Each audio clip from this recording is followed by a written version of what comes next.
Hello and welcome to On Second Thought with Mike and Luke, an ongoing conversation where two normal Christians try to make sense of a very unusual world. Today we're going to talk about Tucker taking a turn, the definition of conservatism, and the art of persuasion in culture and politics. But before we get to Tucker's turn for the confusing, I have a quick question. What are your thoughts on the second commandment, no graven images, and artwork about Jesus in particular, or Okay, God, that's God a great generally? question. What are your thoughts on that? Quick back question. When you put two normal Christians, you read Watchman Nee, right? Yeah. The Normal Christian Life? Yeah. Did that enter your brain at all, like that phrase from him? Yeah. Oh, interesting. I'm a fan. I read him with, as a young man, I read him with a ton of excitement. He's so black and white about everything. I know. I'm not as much of a follower, but I respect him a lot. I didn't hear it until you read that. I've heard you read it now a couple times before we went live here, and then I just thought of Watchman Nee. Okay, graven images. Yep.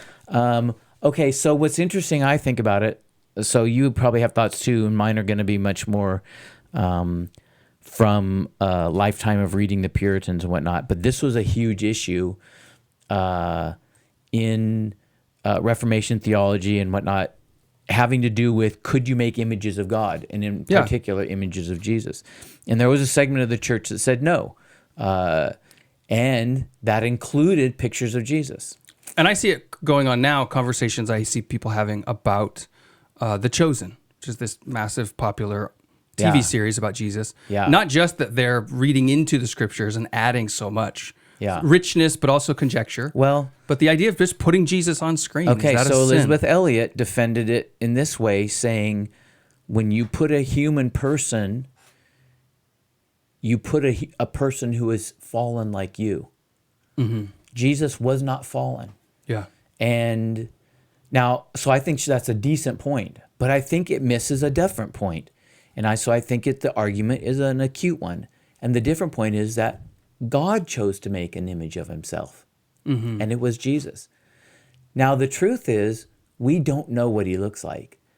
And I think that's deliberate. I do too. And so, okay, so one more before going to the implication of that. Tolkien, in his Lord of the Rings, Tolkien would not have been a fan of the movies. Of the Lord of the Rings movies? Of the Lord of the Rings movies. Okay. Because he did not believe in making pictures of his work. And here's why. He said a picture dilutes the story. Because if you say a picture, when he writes about a rock or tree or some mythic component that is in the world, he goes, fantasy makes it platonic in the sense that it's ideal and perfect. Because when Luke reads it, Luke sees the tree and the Ents the way Luke feels they should be. Right. And when Mike reads it, Mike sees them the way Mike thinks they are. And it works for both of us because it creates the ideal. And I could see the transformation of what movies have done, and I don't blame Lord of the Rings in any way, is to dull our imaginations in such a way that you might read, like going back to reread Lord of the Rings, you have to do a careful, thoughtful reading of it to form those pictures, or you just get confused and you get a bland rendition. Or you carry over the ones already made. If you've seen the movies, somebody else's picture. Yes, that's right. But I keep thinking that kids I work with, they struggle to form those pictures because their imaginations have been so inundated by these graphical renditions of everything. Unused muscle already is that's what you're right. saying. Yes, that's a good point. So where that gets with the Jesus thing is, I also think it's intentional that there is no picture of him. I hear the force and I feel the force of that. Don't make an image, including of a man, except that God said God sent him to be his image bearer. Right. To be the icon of God. Jesus is the icon of God. And so I think that, in a sense, God violates the second commandment from a Judaistic perspective, so to speak. Now, I think the problem with Elizabeth Elliot's argument is when Jesus came, nobody was stunned by Jesus and says, I've never seen somebody who looks like this before. Yeah, he looks like everybody else. He looks like everybody else. You need someone to point him out if you're going to try to arrest him. Yeah. So what I think it means is Philippians 2, he laid aside deity and he took on flesh. And then it says sinful flesh, but he has no sin. Right. But he took on flesh that was fallen in a sense. I'm not sure if I would stand by that sentence exactly. But he took on the flesh but in some sense it was one that was the deity and holiness was not visible. Right. Humbled. Humbled, even as a slave would be. And so in that sense, God, in a sense, okays the human visage and features to saying, so I'm actually personally okay with pictures of Jesus and the chosen. So we have Christian art. I feel the weight of the arguments that don't like it. I feel Elizabeth Elliot's weight. Yeah. I appreciate, maybe she's seeing something. I just think that there's something else. I think it's a difficult one personally. So we have Christian art. I wonder how far back do, you said icon of God. I immediately imagine, Byzantine icons. I know.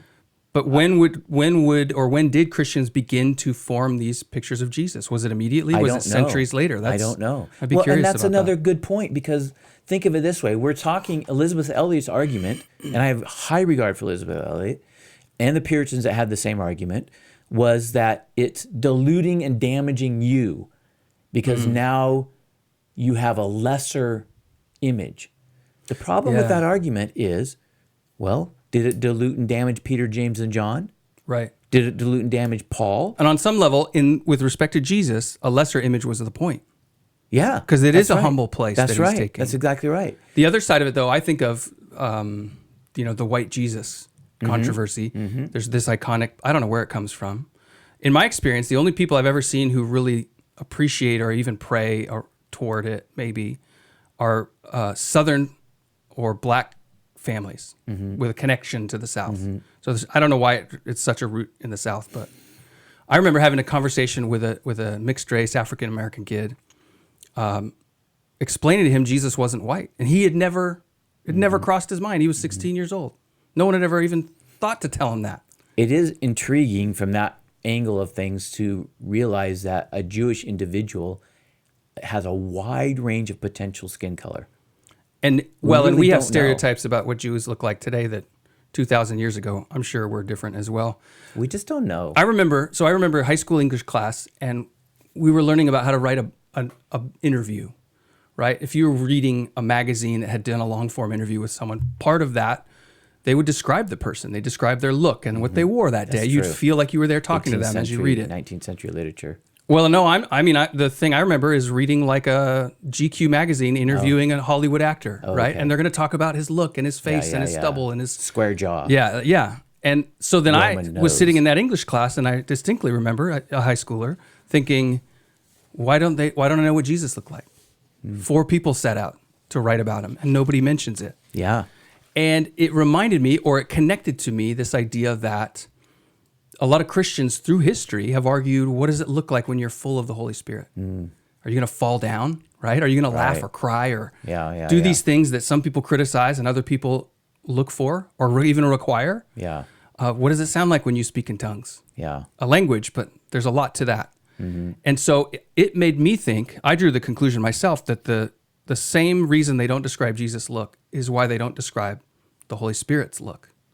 Because you're supposed to seek him yourself. And so we don't say, well, Jesus was tall, therefore people that are tall are better. Yeah. Right? Yeah. Or short, Yeah. or this or that. The only thing we do have is the Isaiah passage that says there's nothing in him that we would desire him. Right. And about his appearance. Nothing impressive. Yeah. And so I've often thought he took on, so my theory about how we look as people is that sin is a ravaging disease. And what we see, everyone we see is sin diseased in some respects. Yeah. And we lack the glory of creatures that we will have someday restored to us. We're all uglified by beauty. Yeah. And there's greater and lesser degrees of that, unfortunately. And my own personal theory is that every human being without the effect of sin is stunningly beautiful. So you were talking earlier about Jesus' sinful and that Jesus flesh. is not beautiful, is my point. No, I know, took but that uglified, fallen features. I always understood that the reason Jesus needed to be virgin born was so that he would not inherit the sin of Adam. Yeah, I think that's right. But there is that sinful flesh, that idea of unappealing. He came in the form of sinful flesh, but he himself doesn't have the nature of sinfulness. Yeah. Interesting. Yeah. Yeah, it is interesting. All right, let's get to our topic about Tucker. But before we do, if you're enjoying this conversation and well, let's just say you're still listening and we're 10 minutes in, I think you need to hit like. Let's just say that. And we'll move on from there. All right, Tucker Carlson did a Christmas special. I call it Tucker Rehabilitating Pedophiles. Kevin Spacey was a sort of fall from grace actor who was charged with multiple counts of sexual assault on teenage boys and underage specifically, right? 3 of which mysteriously died before the cases could go to trial, and so he seems to have been found not guilty or released or some other level. So Tucker brings him on to play his most recently famous role as the president in the House of Cards show. And he's on Tucker, he's in character, talking about politics. And I just got a weird feeling, like, what is Tucker doing? So I'm going to add what we said before, because I got the exact same weird feeling. Very baffling. And I disliked it greatly. I haven't watched that clip. I try to watch almost every. I really enjoy watching his clips.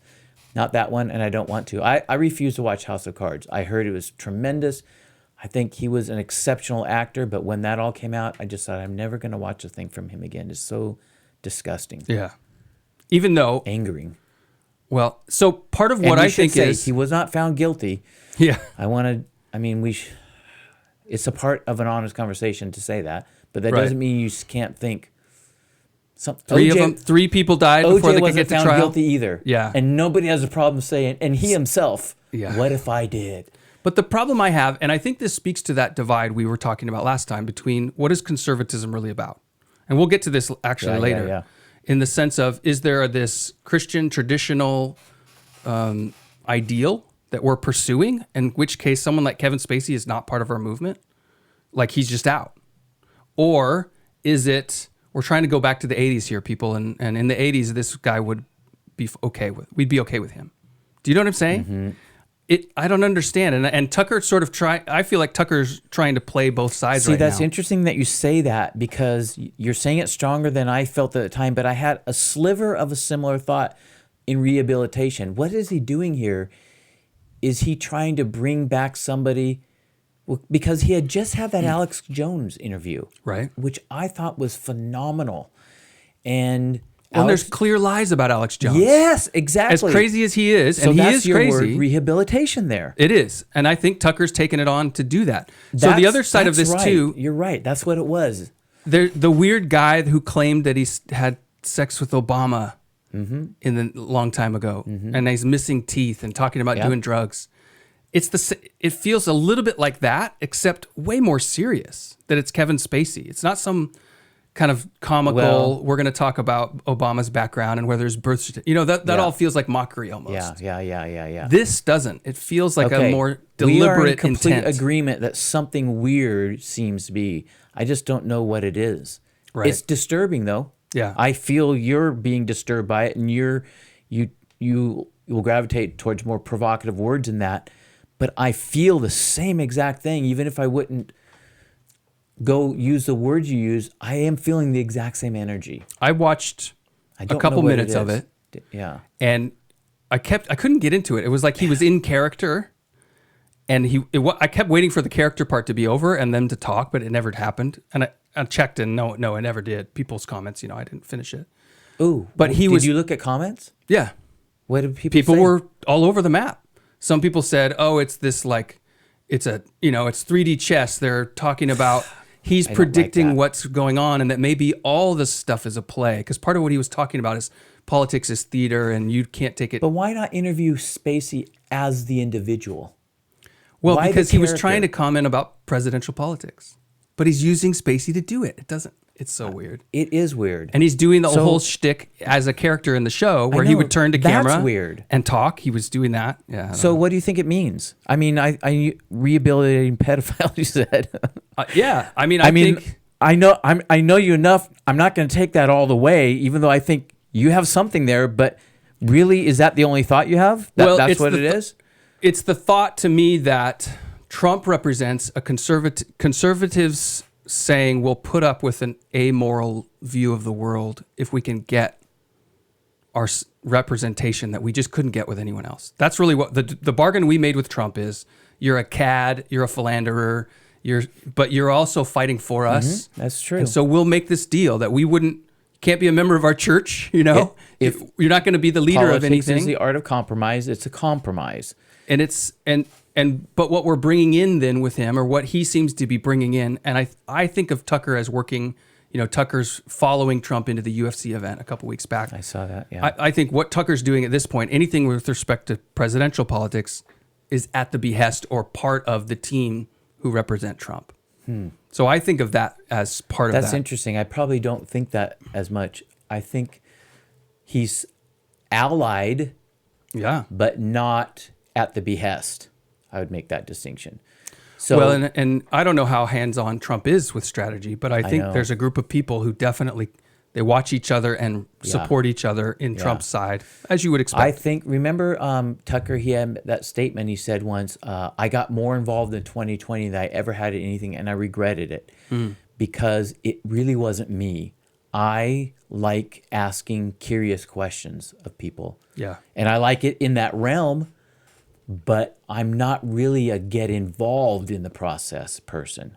And I just thought that was interesting. But at the same time, if you looked at his, what was that thing in Iowa months ago where he really took it to Asa Hutchinson and Chris Christie, almost mockery. I didn't see that. Oh man, Tucker? he tore them apart. Tucker did. He hosted. I didn't see that. He was the host and the interviewer, and all the candidates came on. Well, and he went after Mike Pence. He went after Asa Hutchinson. I think an agenda. He doesn't like Pence, and he never has. Oh, that I agree. It was the opportunity, but and he's very involved, is what I'm saying. Yes, that's true. So I don't know what his degree is. Yeah. I don't know that he knows, to be honest. Yeah, it may be. But, I mean, you have to admit, he's in a weird place. Did you see that he's going to start a network now? Yeah. Tucker something, Carlson Network?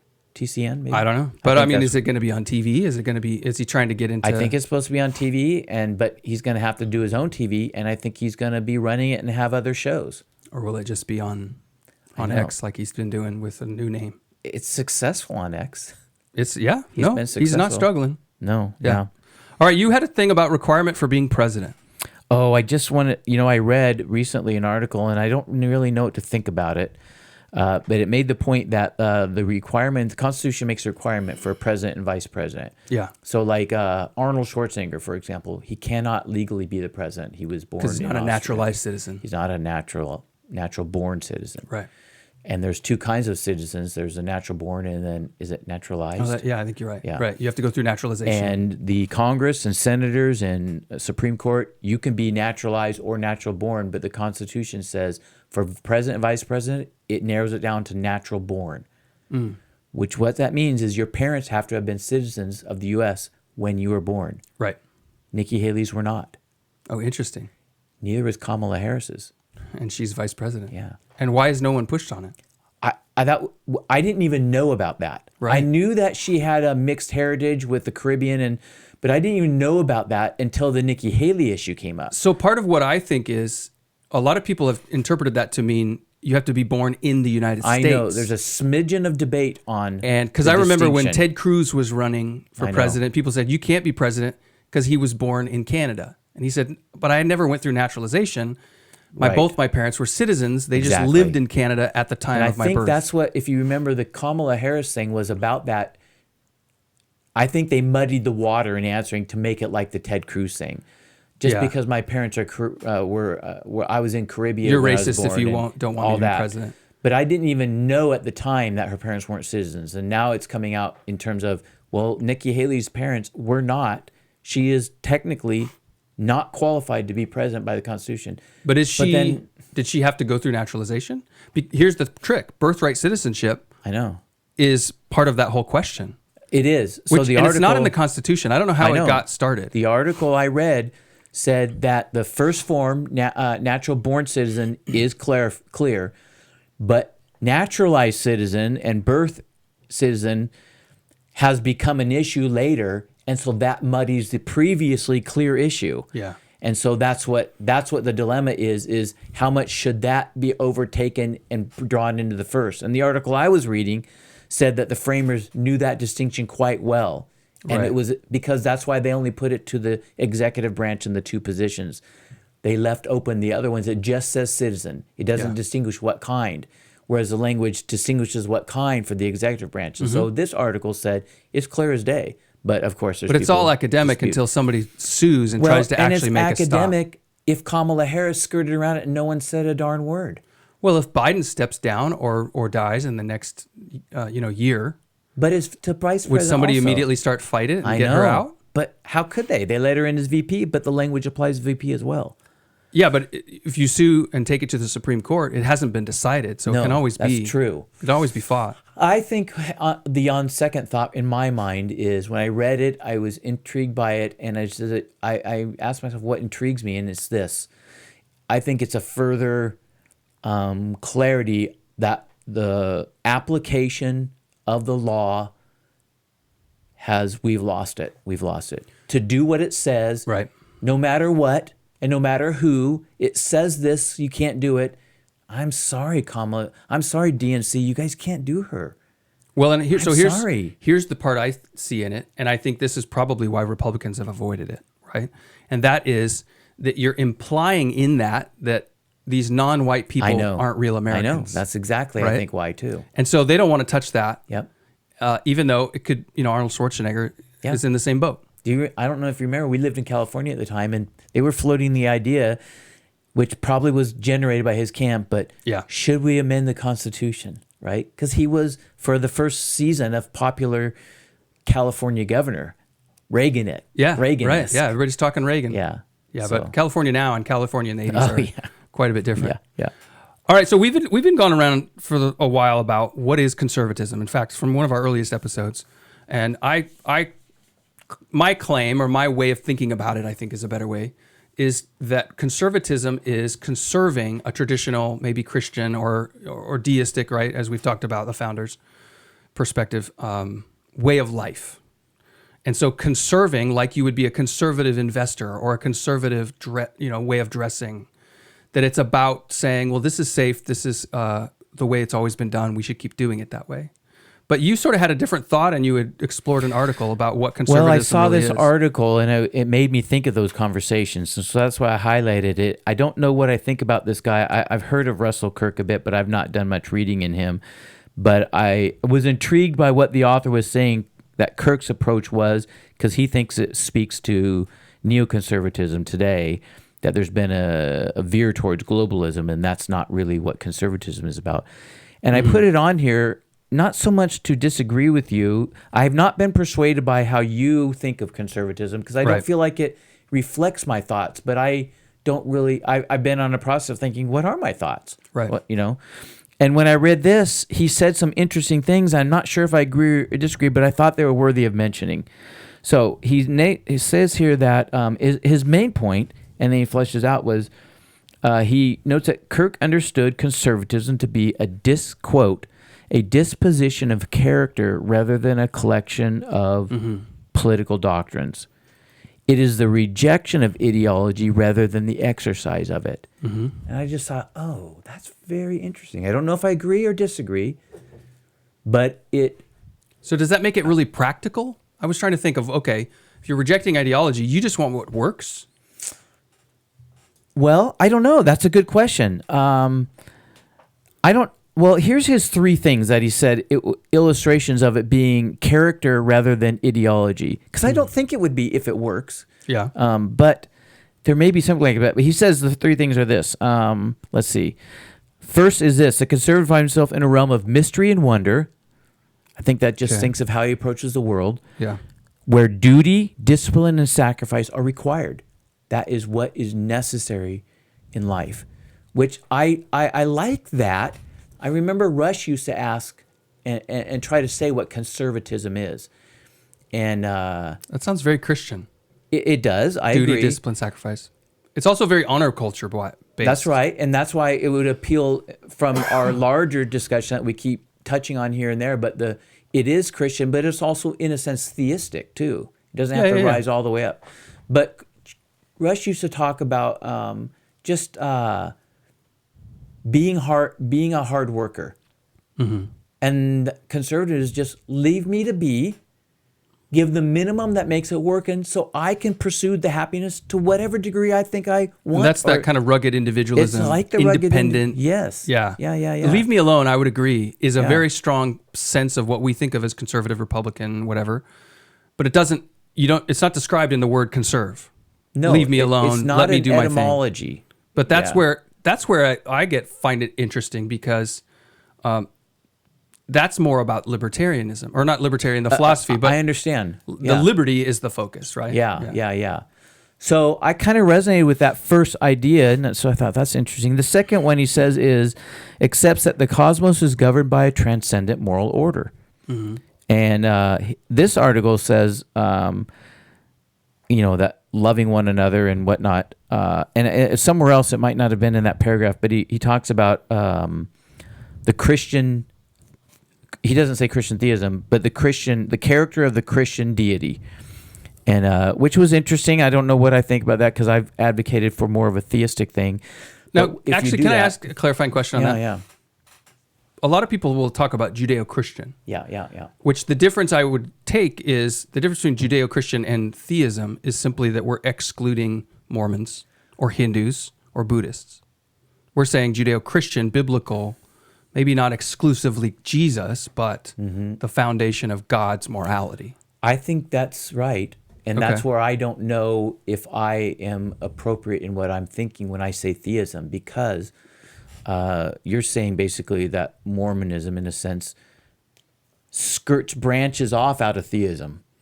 Well, I think it branches off out of Judeo-Christian. Yes, that's what I'm saying. Right. Yeah.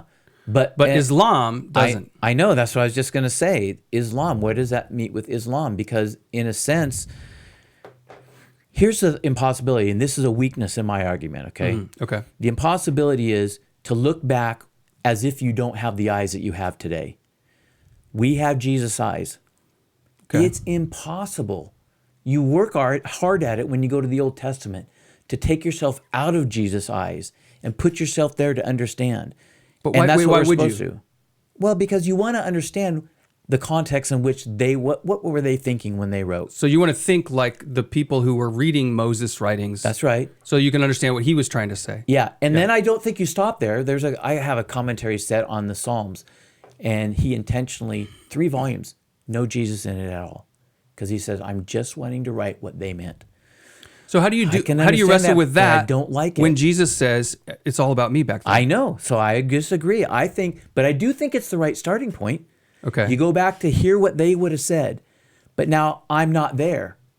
I'm here with Jesus, and I now take Jesus back and say there's even more. Right. That was a shadow. But I think it's right to understand what shadow they were in, and then realize we've had a fuller light, and to go back and take it that other step that they couldn't, but we know what we're doing. And Allah gets stuck. There's no Jesus to redo Allah through Ishmael, right?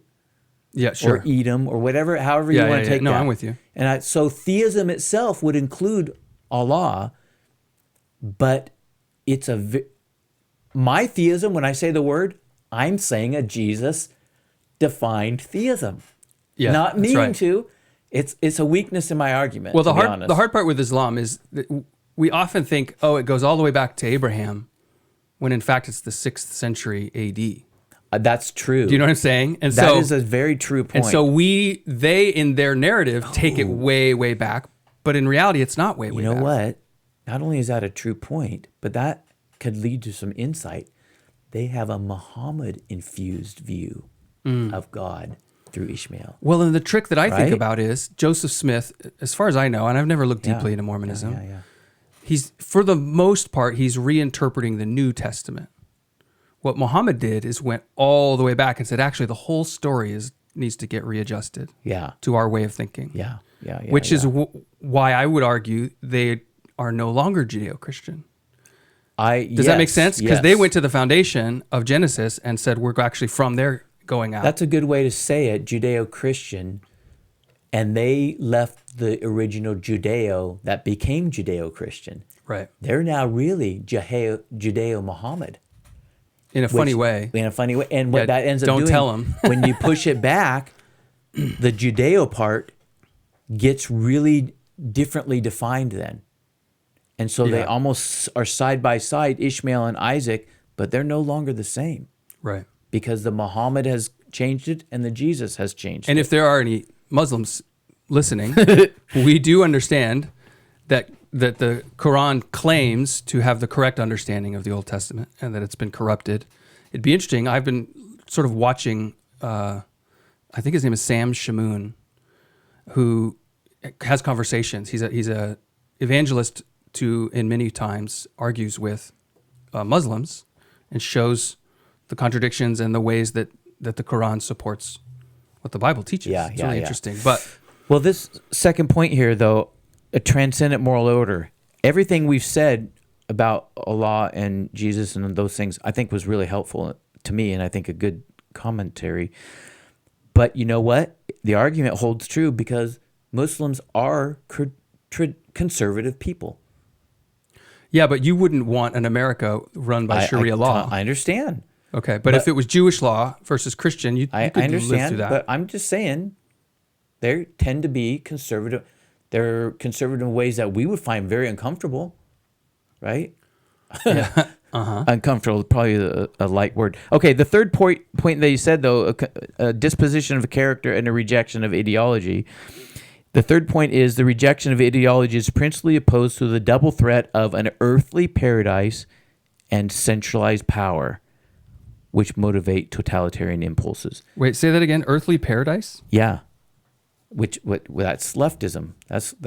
That is. They're rejecting earthly paradise. I see. Okay. Well, the leftism's not. No, the conservatism. Yeah, I got you. This is not something that we can chase and achieve. Right. And I have often never articulated that way. But I've said the same thing, that when we lost the Bible, what I've noticed as a definer of our life in its basic ways, we lost sin as an idea. Mm-hmm. And if you lose sin as an idea, then you can make an earthly paradise. Right. You just have to work hard enough and be wise enough. You can be like God. Yeah. And you don't need his help. You can do it yourself. And so, and that's what I do think leftism, even the progressive kind, even in the distorted Hamas supporting kind that is ugly, they still have that thread. It's just gotten twisted and perverted, but they're still the same thread. That's why they're against us, because we're not for their thread of chasing the paradise of the moment that they're after. I saw a conversation talking about Christians deconstructing. There's a lot of, worship leaders that are in the popular conversation who say, I'm not a Christian anymore. And deconstruction is this phrase that gets thrown around a lot. Yeah. And somebody noticed or made the comment that deconstruction always asks less of you. It never asks more.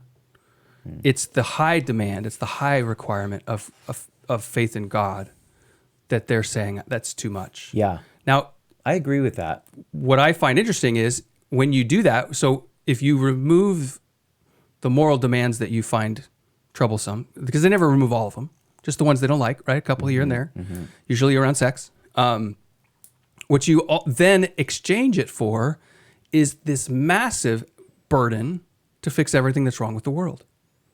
Because the Without leftists I know expressing that way, that's what ends up happening. That's what an earthly paradise, right? That's a right. utopian future requires. Is it's never enough. You've got to work for the environment. You've got to work for the social order. You've got to change everything. So you're taking on works. Jesus' phrase, you'll never have the poor. You'll never be rid of the poor. Or that's not how he said it. Yeah, they'll always be with you. Always be with you. And I think of that as you will not fix this problem. You cannot. Don't think of it that way. Right. You have to think of it differently. And that's what I think he's saying, that in conservatism, they see sin in the world, they see brokenness, they see the poor.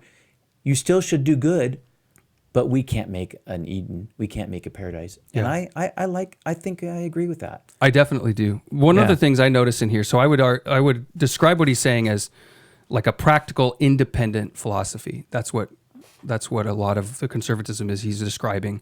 But I think if you say, well, our values are duty, discipline, and sacrifice, that we stand on a transcendent moral order, I think that is an ideology.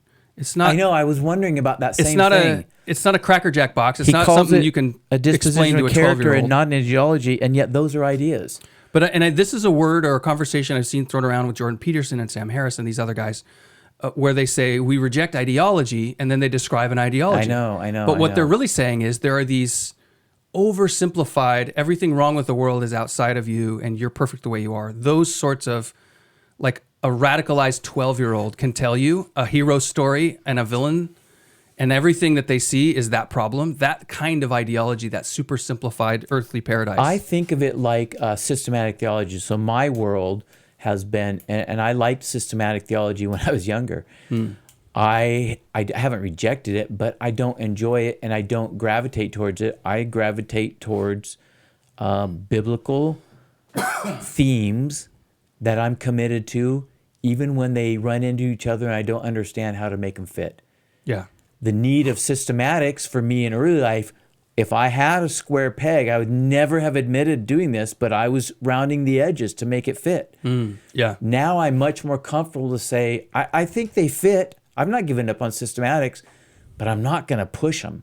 I'm going to wait and give it time and make it see. And that's what I feel like what you just said there. And when I've had honest conversations or conversations with honest people who've rejected Christianity, I think they're right when they say that a lot of Christianity is too certain about everything.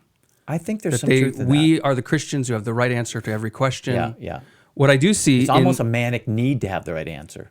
because otherwise God will Fearful. collapse. Yep, right? exactly. Yeah, I agree. What I see too, though, in that, and I think the centerpiece of that description, I don't know if it's conservatism or not, but is to say, what I see is the left has rejected grace and thought they were get out of work, but they just doubled down and got more. That fixed the world is Now, the when works. you say grace, because I want to say, but then I'll ask you instead, I want to say grace and even the nature that there's sin to need grace. Yeah, because if you so- believe in a transcendent moral order and with duty and discipline and a practical independence, you have to have some assurance from a transcendent that's being what you mean by that grace. this is that I'm there's okay. a goodness in it. I don't have to fix everything. Yeah, yeah, Even in yeah. myself, I can just be. Yes. Yeah, okay. I see what you're saying now. Yes, I think that's right. In fact, they definitely don't want God to give that to them. Right. That's So right. they're going to make But then they have to their go own. get it They got to themselves. go get it themselves. And that's a lot of work. It is tiresome. And I actually, okay, I don't know if this is true or not. Is this why they're angry? The left is angry, way more angry than the right. Even the right's being angry right now for what's happening. And it wasn't always this way. But the left are angry people. Yeah. They're bitter, angry people. Is Yeah. it this reason? What Well, you just said. I think that's a huge part of it. I always think back to kids, right? Because that's my experience understanding people. And kids who are angry, they're almost always angry at their parents. And then when they get old enough to realize that their parents were victims Yep, too, yep, then they yep. just get angry at God, Yeah. Yeah. right? And this isn't how it should have been. It shouldn't have been this way. Yeah. And I think we are in a cascading cycle of destruction where my dysfunction is being passed down to my kids, and that is accelerating in them and going worse and worse. I see it with teachers right now talking about how little kids are, and it's shocking and I know you're going to have some images to show us in a bit here. Have I ever shared my negative growth image with you? no. I got it from a friend, but when you were talking about deconstruction, that's what I thought of. Deconstruction is just tearing down. It's not building anything. Right. Negative growth is the idea, you got a 10-foot tree and you want to make it 12 feet. The normal way is to feed and fertilize and make the tree grow 12 feet. Sure. The other way is to dig a hole around the base and put your tape down 2 feet. You have a 12-foot tree. Right. Negative growth. Sounds like communism. Deep We'll all be deconstruction. rich once we take There all is the a money. place for deconstruction, but Yeah. it doesn't actually build anything. All right. Yeah. All right. Well, I wanted to try something new a little bit for us. I wanted to show you I think in diagrams, and I wanted to show something to you. And then I'm just curious of your thoughts, and it's something I've been reflecting on and wanting to be able to teach people about persuasion and about how it works to have an impact on culture. Because part of the reason I'm invested in this conversation we're having for almost a year now, or I think we're at a year, but also the school that we're doing and all the other efforts that I'm pursuing are about transforming culture and persuading people to do and think and live in the right way. So I want to show you guys this. So, by the way, Kirk's article goes on to talk. The whole second part is about conservatism and culture. I just didn't want to get into it because I thought I was intrigued by but we might later, because I think you might like some of the. Yeah, I'll have to go look He at it. says culture, not politics or political power, is the first concern of the conservative. Right. You like that, right? I do, and I would say it's not true now. Yeah. Do you know what I'm saying? I do. I feel like conservatives have run from the culture, but they're waking up. Well, that's what The Daily Wire is not doing a one of bad your job beefs these days. Yeah, for sure. All right. Yeah, I agree with that. What's your illustration here? All right, so a lot of times in conversations, I've heard this type of thinking around evangelism, like sharing Christianity with someone who doesn't believe in Jesus. But I see it in political conversations, all sorts of things, is to say they're either for us or against us. It's black and white, it's a yes or a no. And you can get really fatalistic if you're not careful, because you see someone who's adamantly against Christ, and you think, I have to bring them all the way to be adamantly in favor of Christ or of Trump or of whatever it is you're trying to talk about, right? You see that on the other side too with the environment, right? You either have to be like a vegan who wants to stop all the oil, or you are a redneck, on and on. Okay. Instead, I want you to think about this like a scale where people are actively against and actively in favor, but on the extremes. But in the middle, there's this big passive middle. And the passive middle has neutral. It has people who would say, no, I'm against it, or yeah, I'm for it, but they're not doing anything. And that the act of persuasion is actually just bringing someone one or two steps toward the side you're on. And so if, for example, you think of the population, you could spread them out on this is a normal distribution, right? Or sometimes it's called a There's bell a curve. name for bell curve. Yeah, because it's shaped like a bell. Yeah. And so the majority of the people by far are in that center, And that's what we keep calling the passive center. the 80-20 split. Yeah, That that's we right. have this idea in mind. So maybe 20% of any population are going to be actively in favor of something that we like, or actively against what we're And for. by that, you mean the ends there. It's the tails. Very strong. Right. So the idea is not that everybody's on the left and we need to get them all over to the right, but rather that you can bring someone just a couple steps to the right, and you're changing the conversation. Well, I should mention you're using this a little differently than we sometimes mention it. We use the 80-20 sometimes to indicate something that's generally true. And if you had an exception on one side or the other, that wouldn't bother the argument. We're not talking That's right. 100%. But that is a bell curve too. That's a bell curve too. But Yeah. this, what you're talking about, is a little bit of different use of bell curve, right? I would say it's sort of like if you were to ask someone's opinion from 1 to 10 on any given issue. They're going to distribute like this. Yes, in these terms is what That's you're right. saying. So That's right. this is your 10, 15% on one side, 10, 15% on the other, and you're saying this is your 80% in the middle bell curve. Because there's 5 sections, so each one is interesting. 20%. Yeah. Okay, so what my goal is, and what I want more Christians, more conservatives, both in political, in the social, in the religious, I want to build a group of people who are right here. And the reason I expand this out is actually we think of ourselves And how does as... that fit with the graph up there? Yeah, let me Is show you that in just a bar? second. Okay. We think of ourselves as like the most extreme leftist, the most extreme right is actually like pretty close to us, you know? They're still going to vote for Trump. They're not trying to burn down the government. So that we think of that as there's only a few people doing that. There's only a few people lighting tiki torches and saying the white supremacy stuff, right?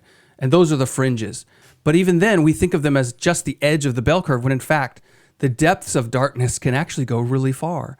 And once we start to think farther, if you were to talk about this as just Christian ideology, you could say, well, there are people out on the edges who are living a sacrificial life. You know, we think of our missionary heroes or stories of the apostles or things where people are being martyred. They're actually living in a way that's just totally foreign to how we think.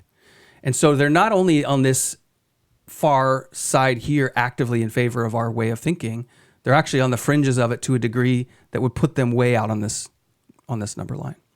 Okay. But what I want to do... Carmichael goes to India and she says, I'm not coming back. Yeah. I'm living there. I'm going to minister to these people. I'm an American. America is not my home. India is my home. And you're saying that's on the edge even of that category. Right. And also, what if we as Americans said, America's not my home, and I'm doing that right here? Mm-hmm. Do you know what I'm saying? I do. I'm a foreigner in this land, and I'm going to live in a way like a missionary would and feel too foreign, but so foreign they can make an impact in India or somewhere else. And vice versa, you know, because there are Christian missionaries coming from Korea, coming from China, who come to the U.S. because they see how decadent and destructive we're becoming. So you see this bottom part as something that slides, and this would get back to what we've referenced before. I think that's how you're seeing it, that we've referenced with Musk's comment. Yes, that's right. Right? So how would that overlay in that? Well, and what I'm trying to lay out is here's a plan to make it slide. So a big chunk of people are coming from the left here and sliding left over the last 2, 3, 4 decades, okay?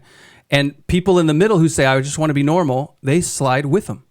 But how did they do that? It started like this, is we're going to take a handful of outsized for its proportion, group of active people who are in favor of our way of life and thinking, and we're going to be loud and active over here.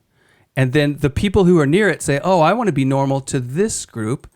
And so this group grows because we're drawing them in from the middle. But over time, what happens is the middle shifts over.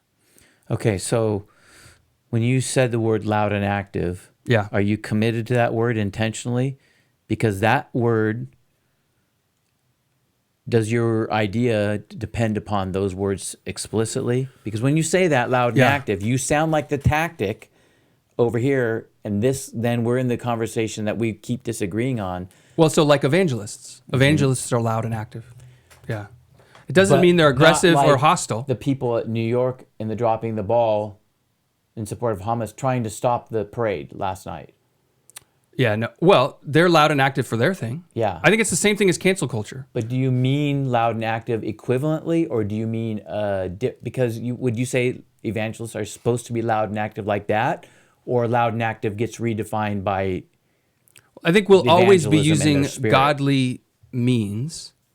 I'm not trying to lay out here are the strategies that we have to use. Like the disciples say to Jesus, the Samaritans they're throwing rocks or something, and he says, and they're insulted because they're rejecting the Messiah. James and John say, Let's call burn 'em down down. fire from heaven. And Right. Jesus said, so loud and active, you could say. I'm not saying that this is what you're saying. I don't think asking loud it. and active are describing that at all.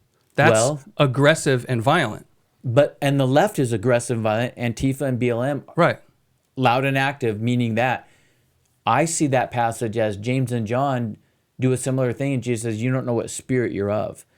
So he's saying, you had a disposition to defend something good, but you went about it in a manner that is not of my nature. Right. It was of the nature of Antifa and BLM. So when I tell you, James and John, sons of thunder, that there's a gift there, but don't make it like that one. Yeah, we don't do the Loud way and we do. active in my way, Yep. not loud and active in their way. Okay, that's what I was asking about. Yeah. So, I mean, you can't read the book of Acts and come to the conclusion that they're quiet, right, and That's and correct. patient. That's they're true. engaged in the public conversation to such a degree that riots are breaking out, violence is being acted upon them. Yeah. That's happening because they're upending the social order with a transformational message. Yeah. So that active is not just saying we're going to do things, we're activists.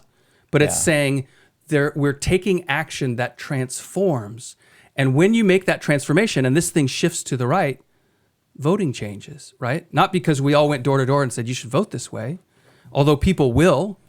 And I think that's a legitimate strategy. But to say, well, no, we want to transform. It's sort of like that active leadership we were talking about, that powerful leadership Jesus represents, which is to say, when you're his follower, the followers are the collection of people who say, my life used to be this other way. And then I met Jesus. And I think that's what I'm trying to describe here too. Okay, can I give you an example and you tell me if it fits what you're descriing? Yeah. that'd be Yesterday, helpful. Melissa and I went up to IKEA, Okay. and New Year's Eve, we're empty nesters now. We don't. Anyway, there's a reason we went all by our lonesome up to. No, leave it up there. Leave it Okay, up there. all right. Oh, unless you had more, you're going to go. No. And so we sit down at In and Out to split a double. Mm-hmm. That's our way now. We're 50s in our 50s. Yeah. And we sit by this couple, 2 little kids. We chat with them, and we have a fun time chatting with them. And the lady mentions, and they figure out, we realize we told them we just bought a house, and they're heading over the coast, and she ends up saying, well, try this app, and she mentions an app name. And I say, oh, I've not heard of that. And they're the age of our kids, right? They're in their late 20s. Oh, okay. Yeah. And so the dynamic of, I was thinking Craigslist. She goes, I know. It's not offensive, but that's of your generation. And here's the other. So she says, but there's another. And I mentioned one. She goes, no, don't do that. All the data goes to China. Okay. So I said, okay, good. And I just thought for myself a second. And then I said, I decided to do this. And this is if what you mean by loud and clear. Okay. Of being at a category, seeing somebody else and doing something to say, can I draw them one notch up? Right. I said, I want to say, I appreciate you saying that to me, because people have been afraid to say things like that. And you didn't know how I'd respond, or would I be insulted? I appreciate, because I agree. I don't even like Zoom because all the data is going there. Yeah. Right. So, but what I was trying to do is say to her, I appreciate you taking a risk to say this word. Courage. The courage to do it and to express her opinion, when as far as she knows, I'm a leftist from Portland coming down. We bought a home in Salem. Yeah, sure. She doesn't know. Yeah. And I thought, I want to reinforce that behavior. I'm 25, 30 years older than her. So you feel like it was an affirmation. Is that what you're talking about being? It is. So what I would say is there's tons of pressure on us all the time to say, okay, you can be in favor, but you have to be passively in favor. So in that moment, you took an active role. Which is these people's anger and violence. It's their pressure on us. Drawing the pressure back this way to not make a scene. They know that aggressive, violent outbursts will cause enough fear to just dial this meter back. But they're not trying to get us to become leftists. They just want us to shut up. You're not saying, though, that we should do it the same way they're doing. Because I thought you said that once a long time ago, when you said something to the effect of, we should go to school board meetings and shout them down just like the leftists are doing. You didn't say shout, but it was something that I heard, even if you didn't say it, I heard do their style of pushing and intimidating. Well, not no, I wouldn't say shout them down and do right. Yeah, I don't think you actually did use those words. I think nonviolent protest is like the civil rights movement, or like Gandhi implemented, comes from a Christian teaching. So I'm not saying that's not right. I think there is a place for defiant and take the consequences that come type of action. Okay, I don't think that manipulation and domineering an illustration behavior of that would is be right. The man. Okay, I want to get to what you just said, but in between it, you said something and then you ended there. But right in the middle there, would that be the man who travels and tears down the statue and said, you can take me to jail now? He turns himself in. He doesn't run away, right? He says, and in a sense, he's not Antifa. He's not raising his voice. He does a somewhat of a passive resistance. He violates a law. Yep. But then he submits to the law. Antifa is violating a law and sticking their middle fingers in the camera, Well, but part of that is you have to remember that Antifa are the puppets of the people in power. The reason they're not getting prosecuted is because they're doing the bidding of their masters. Yeah. They wouldn't like it if you said that about them. They wouldn't admit that. Somebody's paying for them to go all over the country. That's right. Flying them there, putting them up in hotels. Somebody's paying right now to train them to use weapons, and that is happening. Yeah, and I've seen multiple confirmations. Yeah. So we don't violate God's way, but do you hear? But what we've done is said they're loud and active, therefore we should be quiet and passive, and that's not God's way. And there's clear descriptions, even to say, you don't have to be the mocker like Elijah on Mount Carmel, but even to speak up, even to share your faith, even to say, I don't support the COVID thing, I don't support China, is to be active and outspoken. Yeah. So I agree with you. And this, I don't know, I've often wondered when we've had a couple conversations, maybe 3 of them, where we got the whole conversation dominated by where we're seeing things different. Yeah. I've often wondered, I asked myself, am I hearing him? And so I try really hard to work to hear you. And I've often wondered, I wonder what he's hearing from me. I actually try to work hard to say, how does he hear me? What is he hearing? Anyway, but the idea of what I'm hearing you say right now is like power, for example. This would be the power word. Antifa, they're using power, but it's Rome's dominion power. There is a new power in Jesus and the gospel. Right. And this power, for a moment, looks like it tears that power down. What I think you're saying right now is, until they put you to death, you still have to stand up and oppose, but it's not going to look like Rome's power. Well, and in the It's same gonna way look you got like 12, Jesus's. I agree, totally. The same way that you got 12 people on the far left persuading a school board to change their policies, right? And I think 12 people who are active and encouraging are going to give courage to someone to speak up just a little bit more, because your influence spreads across and brings people with you if you act in a leaderly way. It reminds me of the verse talking about the kingdom of God is not a matter of talk, but of power. But the power he's talking about is the power to transform. It's to transform hearts, right? To cast out demons, to heal the sick. And so when we worship and are endorsed by a powerful God and take action to transform lives, it's going to have this impact that spreads across culture in the same way that people who are actively against Christ and against his dominion have an impact. But it is a dark impact. I would say it's more than Rome. I would say there's a darkness to it that's spiritual. I think Rome was that too. You're right. But it's more than just earthly power. I agree with you. There's It's domineering. the collusion of the two. There's manipulation. Yeah. Right. There's this sense of deception that's built into. What if we said it's the politics. same power, but it's the human development and expression of the spiritual dark power? Yeah, there's tactics that are immoral. Yeah. They're politically, and a lot of them are accepted now. Like lying is the best one. I was talking once to a group of Republicans who wanted to know from me, how do we get Christians to care about Republican politics? Stop lying. And I said, to well, them. part of the problem is, you can say you're a politician. We've all accepted politicians lie. We just kind of go, yeah, it's a politician. They lie. So how are you going to go to a group of Christians and say, be a politician? You wouldn't say, well, I'm a Christian prostitute. Yeah. You can't be that, right? Because you have to live the way God calls you to live. It's a higher calling. Yeah. And so if politician equals liar, Christians won't do it. So we have to change the definition. We have to say, no, we're doing something in a way that honors God, but that is active and persuasive and transformational. Yeah. Anyway, I don't want to, it's something I've been playing with. Yeah. I really like working in diagrams. And so Yeah. part of what I'm doing right now, and I'm going to switch gears a little bit, but the Trinity School is a culture building enterprise. It's more than just teaching kids. Part of what I'm trying to build is myself as a missionary, a role for myself, right? So I do teach a couple handfuls of kids, right? And it varies. We got a term starting tomorrow. I'm actually pretty excited that we're getting class starting up for the winter term. But we're also doing work around influencing the community, and then this sort of thing and seminars about marriage and about other topics that I've got a background in trying to understand and strategies to have impact. But this is the sort of thing I want to understand, because I want to give that courage like you did to say, thank you for speaking up. And what is another way you could do something to have an impact?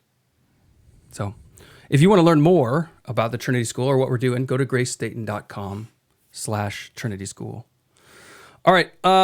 You wanted to talk about literature. We were talking about the arts last time, and I made the claim, or asked the question, is architecture the highest form of art? It has the longest lasting impact, and that sort of thing. And you had another thought. Well, I just wanted to add to what we said. You had mentioned architecture and stated some reasons. I had given a rejoinder of painting because of people when your response was, oh, I can see that. So what we ended up having was the multiple categories, in a sense. You were thinking in terms of longevity and influence, and what buildings and space and whatnot. And then I was thinking in terms of the expression of beauty. And then it came to me yesterday, as our conversations often do, and with conversations with lots of people do, things mull around, and I thought, well, what about literature? And I thought about Homer's Iliad and Odyssey, written 600 BC. And we still read them today. And I just thought about, there's a few architectural structures that have landed that far, but your argument of longevity is a legitimate form of showing value. And that made me think, well, with those forms, that element of value, literature could have a claim to a significantly valuable expression of art. Yeah. Because it had a long impact, even longer than most buildings. And just because a building survives doesn't mean the impact continues. That's true, right? too. Yeah. No, I think you make a good point. Literature, if you think of like, I think a lot of people, maybe younger than us, would say Homer's Odyssey. I don't even know what that is. Yeah. But at the same time, they've still watched a handful of movies and TV shows whose plot lines were an exact copy. Yeah, that's right. Because people who understand the stories of human experience understand that they the go Odyssey way is back. a travel story. Yeah. All travel stories are geared in many respects on the Odyssey of venture. Yeah. We could say this: the Lord of the Rings, in one sense, is a good and evil story, and it's an adventure story of friends. Right. Well, and a story well told will have details so specific that it applies to everyone. It's the strangest thing, literature, and I really appreciate it. All right, I wanted to talk about the Obama movie. We've been mentioning it a couple times. I just had one more thing I discovered that we haven't mentioned before. So the movie is Leave the World Behind. Barack and Michelle Obama are executive producers on it. We've heard rumor that they were very involved, that he had actually given notes even through the script to the director that he wanted certain things in there. And so he had some hand in really putting messaging in there. But people have been noticing details. And there's one that's one of those things of like, that's kind of spooky, but I don't know what to do about it. And here it is. The opening scene takes a view from the moon, and you see kind of a dilapidated and dusty American flag, and you're looking at the earth, and the sun kind of disappears behind the earth. And then you zoom in, and then the story gets, and you Falling forget. of America. Right, and you forget that scene, but when I saw it, that was my thought. It's a commentary on the passing glory of American empire. Okay. The other thing is, in that shot, the Earth is exactly between the moon and the sun, which would be a lunar eclipse. So this person, internet sleuth, said, okay, let's look at all the lunar eclipses. They have dates. Right. So in the U.S. in particular, because they happen in different parts of the world. And he gave a list. And then there was another scene where there's an emergency broadcast message, because the movie is about an emergency that cuts communication off around America, and violence springs out and all this. The emergency broadcast just flashes on the screen, so he paused it, and it gives a date, and it's one of the eclipse dates. It's the same date, September 18th of this coming year, of 2024, which is right as politics gets to a fever pitch in the Getting ready for the October presidential surprise. election. Yeah. Always an October surprise, because people are worried. Everybody I talk to is with the new year, with Trump going through crazy, unprecedented political maneuvers. except for your guy, your Dilbert guy, Scott Adams. Scott Adams just wrote an article. 2024 is, I think it's going to be a great year. Unprecedented. I think we're seeing shifts and changes. The media is being exposed. I think it is the dying breaths DEI of that controlling are media. being diminished. And he's saying, I think we have reason to be hopeful. Now, does he say he's a Christian? He's not. He's right? not even close to a Christian. I didn't think so. No. It was a curious article. He's almost one of the only people, in a sense, who disagrees with all this crap, but says, I think That's true. I That's think there's true. something positive. Part of it is there's a lot of conservative media that makes their money on doom and gloom, and people crave it, right? The yelling and the anger and the fear and it makes your adrenaline spike and you want to get Do more. you pick that up from Tucker Carlson? No, his is don't. the Trump's tone, which is that mocking, jesting, like that funny look of I'm confused when he's not really confused. He's poking the bear. That's that But side he of it. says, I think 2024 could be a singular year. Well, he also thinks that Trump's going to get assassinated. You know what I mean? I think he what said I've that. heard people say is that He does think that. the left, He the suspects. establishment, the media, the political powers that be, when they know they're losing the game, the thing that everybody's afraid of is that they just flip the table. Desperation, yeah. Like I can't win this, and so we're going to Nobody's wreck gonna everything. win. And that would be, a major power grid going down, a major communication systems, these sort of I catastrophic, tell you, fearful this events. gets back to the John Schneider comment, and we don't have to litigate it, but you should be tried and hung for treason. Well, that's the threat. Because if that's I mean, If that's I'm on the saying- table, they're going to do whatever it takes to make Well, sure that doesn't happen. You're talking about from the left towards the right. Correct. I agree. I agree that that's what they'll go to. But what I'm saying is that In either direction. if they flip the tables, Yeah. those are treasonous. Destroy your country. You should be shot for treason. You should be hung. You should be executed. Right. But somebody's got to be in power to do it. Yeah. Or that's- it's done by a mob, France style. the Jacobins. Right. Either way, it's a bad day for America.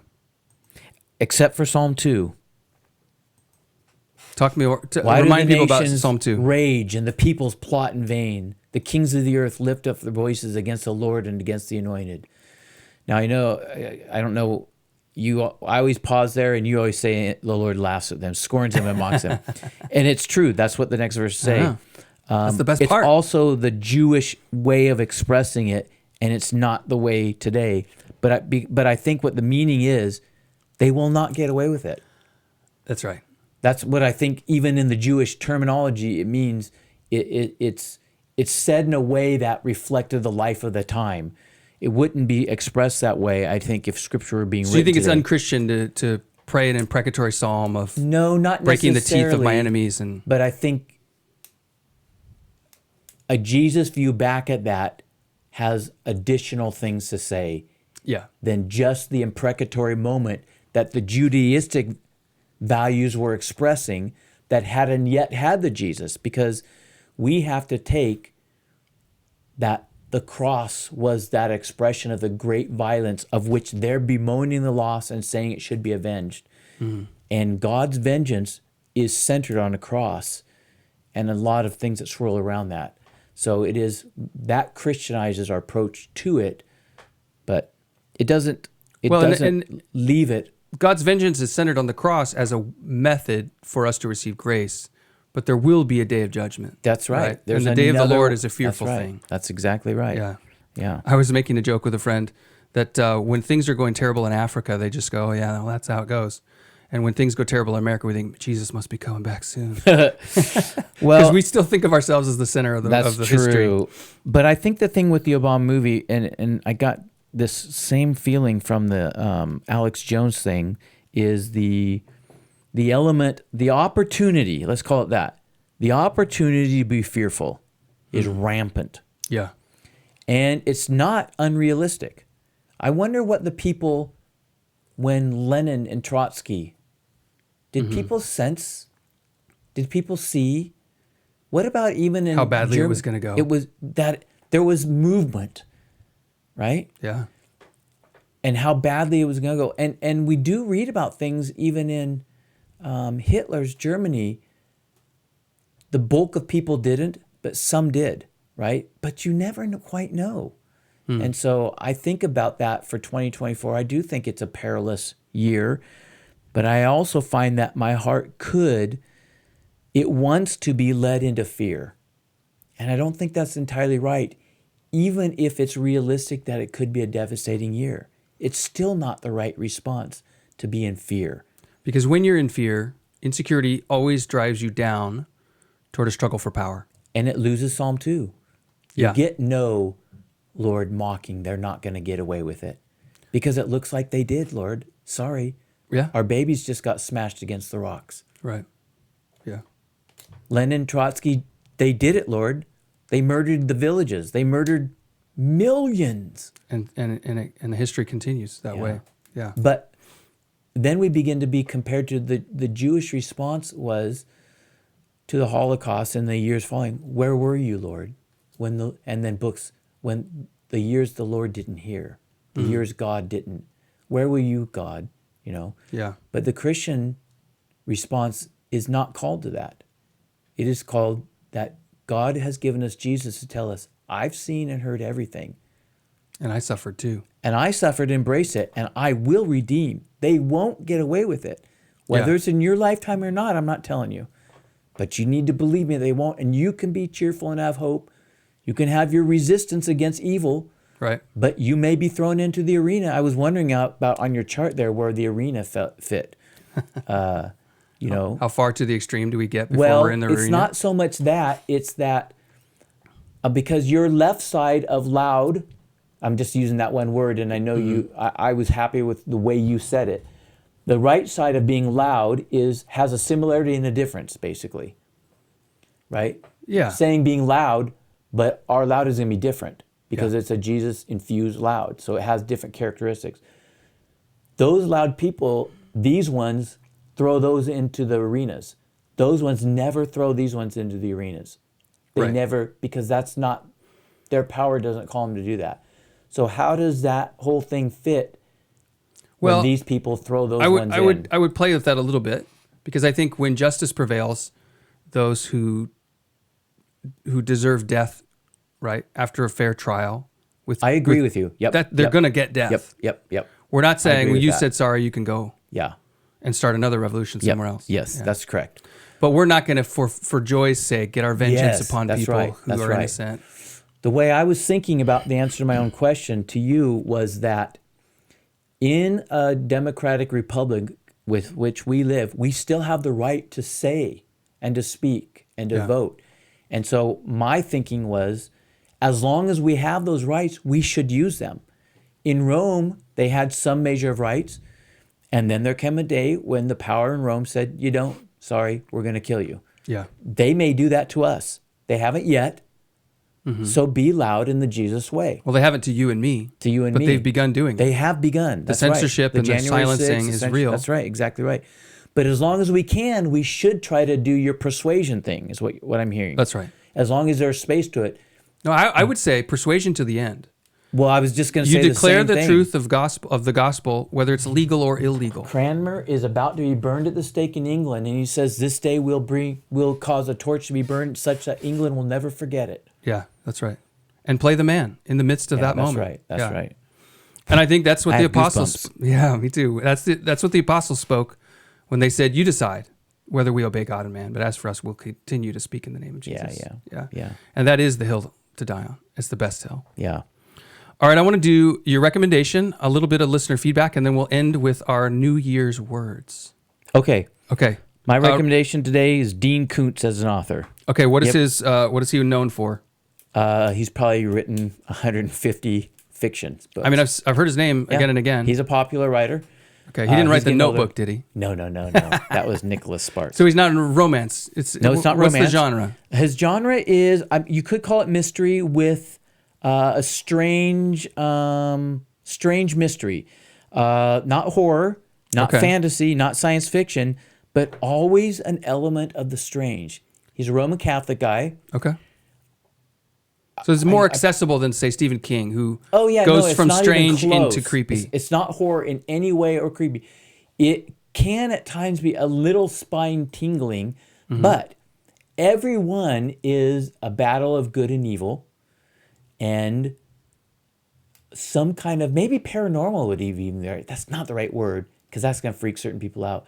But odd things. Mysterious things. So the one I'm reading right now, it's actually the least favorite one I've read. I've probably read 12, 13 of his books, and he's probably got 50 more.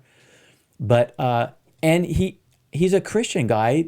Good and bad means something to him. Yeah. He has 2 points to make. Number 1 point is you have to stand up to bad. You have to stand against it. In the day of evil, you have to stand. The second main point is there are strange forces in the world and odd things. What I'm reading right now is, I believe what he's really aiming at is angels and demons entering into the world. But he doesn't come out and say this. He just there's some mysterious things taking place, and there are some forces. And finally, 300 pages into it, one of the characters about to be threatened by a bad guy who is infused by demonic forces. And there's another person helping him who's a little weird, but he gets asked by the kid, "Are you an angel?" He goes, "If you want to say that, that's fine." So he kind of leaves it mysterious, but every book is that way, in some way or another. And I have really, really enjoyed them. It's a total light read. It's a total not substantial, right? But I'm looking him up in here, and I see Odd Thomas was made into a TV show. Yes, it was. I did not like the show at all. I didn't even get it past 15 minutes. I read about 6 or 7 of the books. Okay. Odd Thomas has a little bit of ability. He's odd. He sees things. He has kind of visions. And he has learned that he has to go... where it starts out is he sees dead people. I didn't mean to take the Bruce Willis line. Right. But he sees dead people, and they chase him. And what it ends up being is they're appealing to him to fix something. They know he can see them, and he sees them, and he tries to, but he always finds himself in situations where something has gone wrong. And he says he ends up believing that God puts him in these situations to figure it out and to bring about a justice of some kind. He's not a strong person. He's not a gun person. He's not Rambo. He's none of these things. He's just a weird kind of nerdy guy put in these situations. And sometimes one of them was an occult scenario and violence was a part of it. And but he felt they're going to murder this other kid, right? And sacrifice him. And he was there and anyway. So it's all kind of a little strange. I don't know. I really enjoyed it. You enjoy it. All right. Dean Koontz. I'll have Koontz. to go check it out. Maybe you can loan me one after I get that Dominion book. Oh, yeah. I forgot to bring it. Sorry. All right. So you had a listener, we should say, had some thoughts on on my comments on marriage. Our discussion and your comments and discussion. Oh, well, this is a woman. And she said, when I had them read this, I wanted their thoughts. And she said, oh, that's interesting. And she has a few thoughts. But the first thing was the power. She didn't. She said, I don't think that's what I'm after. It's not what's attractive to her. Yeah. She said integrity. Integrity. Huh.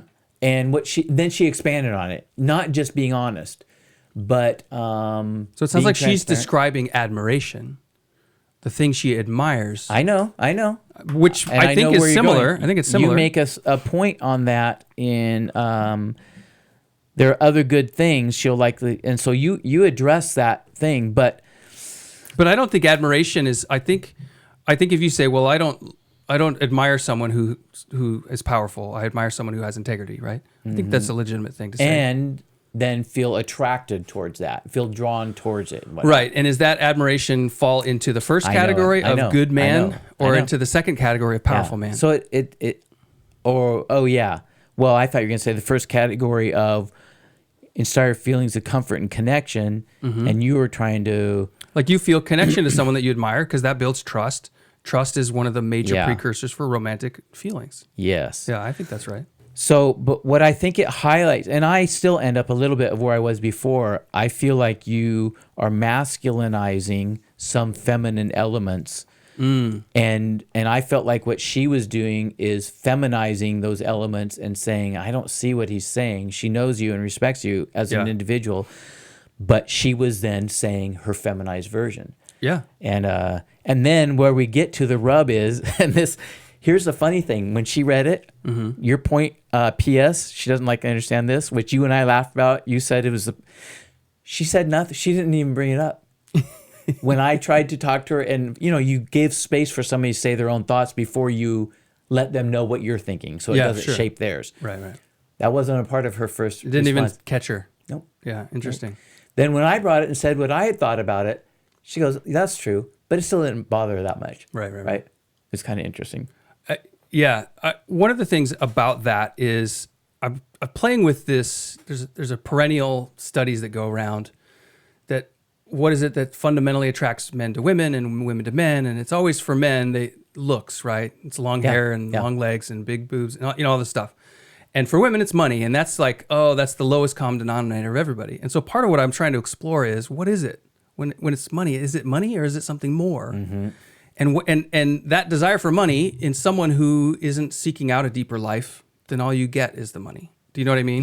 Yeah. And but you also get you lose that connection and comfort. You remember the Melania quote? No. When he was running, they asked her, how can you stand the guy? Okay, right. And she, in some transparent moment, says something to the effect of, are you for him just for money? She goes, or maybe it was, don't you think he's after you just for your beauty? And she said, yes. He likes me because of my beauty, and I like him because of his money. That's the way these things work. And on some level, it is. I know. It's not, but if that's all you got, that's a sad marriage, right? And I think that's a reflection of that. I agree. Sad or less than it could be. Yeah. That's why I would think it was sad. Because it could be so much more. But you are speaking from a Christian standpoint that there's more to be shared there's more one fleshness that can be shared. Well, I would say Christianity helps me understand that, but I think Christian or non, you're going to seek a marriage that's deeper than just Yeah. beauty and money. That's true. That's true. Yeah. The other thing I was thinking of with that is that a lot of men who talk about money say that when they get it, they realize they really just wanted power. And that's part of why I use the word power, because it's a bit of a kick of like, wait a minute, I'm not after power. And so I had a couple people say, well, when you say the power, the ability to make things happen, you know, some good Christian women who I know and respect said, I didn't like power, but yeah, making things happen. Well, that's what I look up was to and thinking about admire. that too. Power is a means. As I've thought about women, you know, sometimes they say, I looked at him and I realized, and I asked myself, could he be the father of my children? Would he be a good father? Would he provide? Would he create? And then sometimes people talk about women, sometimes calves, but shoulders. And I think it's not so much shoulders, it's that shoulders mean something of bearing. Can this man bear? But I would put that in the admirable quality. Is he a good man? I agree. And I think this other quality, I saw one of the dating guys, you know, because there's a YouTube's been showing me dating advice. And I watched the shorts, you know, and I'm clicking through them.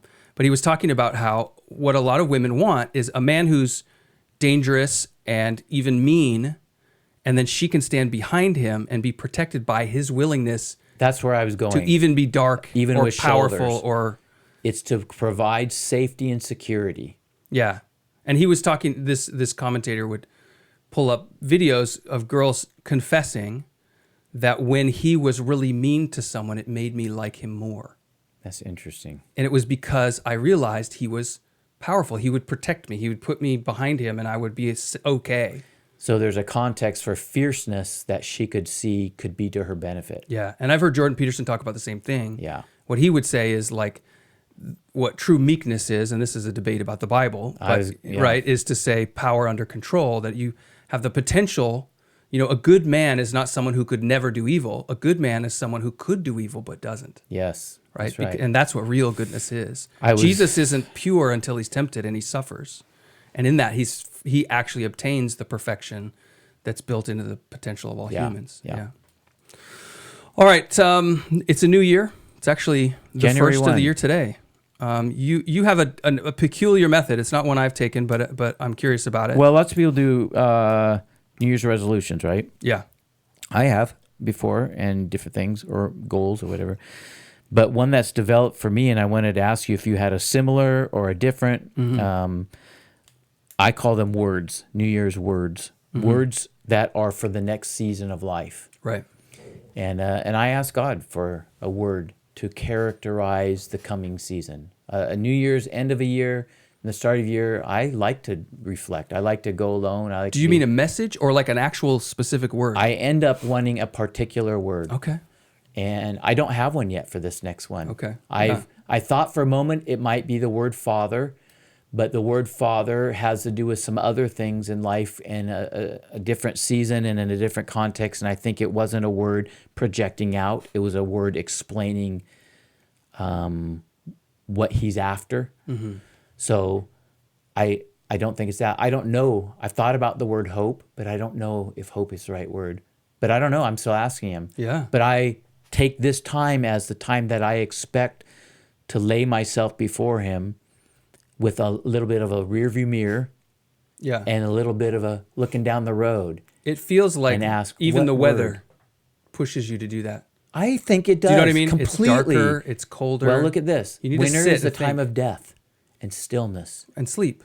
and sleep. Like rest. That's right. Contemplation. You don't do anything. You just are done with what was in preparation for what is coming. And I totally agree with that. So I like doing that, and I'm looking for a word that would be launching into the next season. So Nicole and I, we don't do words in that way. I find it interesting. We have been having more conversations in this break over what are the distinctives is what I put it. What are the values that are unique to our family? And we've had this conversation in our small group a year ago to say, okay, as a method of saying, we do all these things, we could do even more. What are the things we need to take out? How do you even decide? Because everybody's so busy, right? Yeah, that's true. And my impulse is I don't want to ever be bored, so I'm going to do more stuff if I've got room. but is it part of our values as a family? What has God told us to be like? You know, besides good and patient and all these things. Yeah. And so our 3 words are that we are focus on hospitality, like that our home is a place for people to come visit, that we seek out adventure, and that we share our faith. These are like themes almost. Yeah. So it's sort of like, okay, if it's not doing one of those 3 things, we probably shouldn't be doing it. Hospitable, open home. Hospitality, sharing our faith. Sharing faith. Yeah. And then adventure. Adventure. Yeah. Yeah. That's interesting. So that's been a conversation even today. But you're that we've been approaching having. it more like these are things that define us, and you're assessing, are they still the same? Is this what, did we do well by them? Can we aim at them better? So this thinking coming year? about the Trinity School and some of the other things that I'm working on, I have to look at them all because I'm working on a lot of things and saying, is this actually part of those 3 things? This is our call. It's almost like an assessment time for you then. Yeah, the turning of the that's year. right. The other thing is, because I've never done personal ambition New Year's resolutions, you know, like this year I'm going to lose weight. Yeah. I mean, I always kind of think, I should lose some weight or whatever. I have found myself in the last year doing Monday resolutions. We're literally on the Monday. Okay, this week, this is what I'm aiming for. Because what I find is by Thursday, Friday, I'm pretty tired. Yeah. You know, my will is tired, even if I'm not. Yeah. And so then I start, you know, eating more desserts and skipping the workouts and doing the, you know, not reading the Bible and all those kind of disciplines. Owning the morning. So part of what I'm doing, and actually this year, I've never done it before, is not a New Year's resolution in the same sense, but it's to say, okay, I got 9 weeks. Our school is year round. Okay. So we do 9 weeks on, 3 weeks off, or 4 weeks off. So that's 13 weeks. And there's 52 weeks in a year. And that's your 4 terms in a year. Yeah. So I say, okay, what am I going to do for 9 weeks? It's not a year. It's just 9 weeks. Right. I'm going to set out and say, it's just for 9 weeks. I can do it. And it feels like a chunk I can bite a little bit better just to build a pattern. Yeah. And if I can do it for 9 weeks, maybe I can do it longer. That's interesting you say that, because I have a similar thing, but I call them seasons. I think in seasons. I don't exactly know what a season is, but it's something like that. It's about 13 weeks. It's like a couple months up to 2 to 4 months. There are occasionally seasons can be a year, but if they are, they turn into it rather than I know them on the front. And I feel like God talks to me in terms of seasons. There's a season and whatnot. And that's interesting. Yeah. Yeah. Awesome. Well, Awesome. You've been listening to On Second Thought with Mike and Luke. And if you enjoy this episode, especially if you found something to reconsider, get in touch with us. Send me an email, actually. You can send me an email at luke@lukezedwick.com. I have my own website. I used to do some public speaking and some consulting. It's still sitting around there. But yeah, leave a comment on YouTube or give us a review on one of the podcast platforms of your choice. And remember to dig a little deeper. Think again. We'll see you next time.